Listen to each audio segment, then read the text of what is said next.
Fantasy Blitz, this is your boy Elijah. Happy Thursday to those that celebrate. And since we have last spoke, happy spring.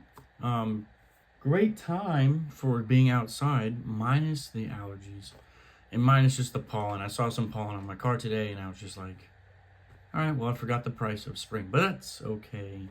I'll take it. Praise God. So, it's going to be a quick little video for today. Not a lot of news has been going on. I mean, there was two big things that obviously we're going to be talking about if you read the title of this video. But it's just been rather quiet. I think a lot of people like myself are just waiting for the draft.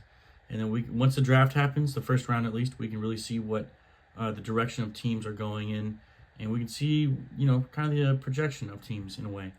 But we're going to be talking about the Russell Wilson and the Stefon Diggs signings and what that means for the draft itself. So let's get right into it with the signings for essentially the Giants with Jameis Winston and Russell Wilson, but mainly Russell Wilson because it's pretty clear that he will be the starter.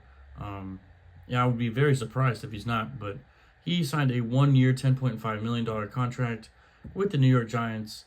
I would give that grade or that signing the grade of C, just because we will have to see what happens, essentially, no pun intended.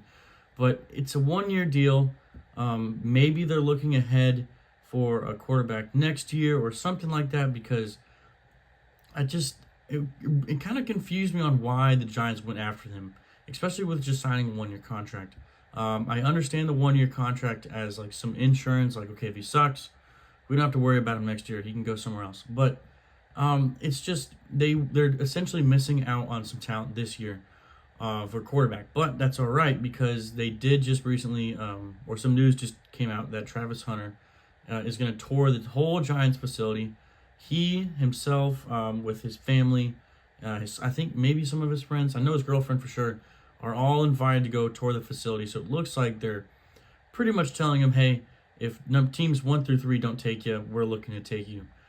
So I think that's what's going to happen over there. But with the signing, I give it a C, because truly, I don't know what to make of it. It's Russell Wilson. He's definitely past his prime. He did well-ish with the Steelers, but not really good enough. I would have to say that offense is not anywhere near the Steelers' offense that was last year, and the Steelers' offense was terrible. So we'll have to see how that goes. And then the signing of Stefon Diggs to the Patriots, that was a 3-year, $69 million contract, so about $23 million per year. I gave that one a B-. Stefon Diggs, it seems like he still has somewhat of a game in him, I would say. He still looks like to be a top-ish receiver in the league, but he definitely is past his prime. He's coming off a torn ACL.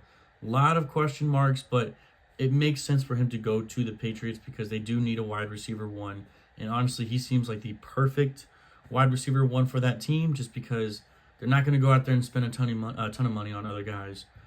So it just seems great for Stefon Diggs to go there, especially having that experience and then a little bit giving it to Drake May, the young quarterback. So that one we'll just have to see, but that does affect their pick, because then they are no longer, I think, going to be taking a receiver, or even if Travis Hunter fell at that one at number 5 to the Patriots. So I think they would probably take a next best player available, like Mason Graham, the defensive lineman out of Michigan, or the cornerback out of Michigan, Will Johnson. So we'll just see how that has to go. But yeah, it's gonna be very, very interesting. That's it for this episode. Short and sweet. You gotta love it. So God bless, be kind, and peace. Well, we'll see you guys. Actually, I take that back. We'll see you guys next week for a full mock 2.0 draft. Yep, you already know. Full mock 2.0 draft. And we'll see how that goes. Really do appreciate y'all. God bless. Be kind. Peace.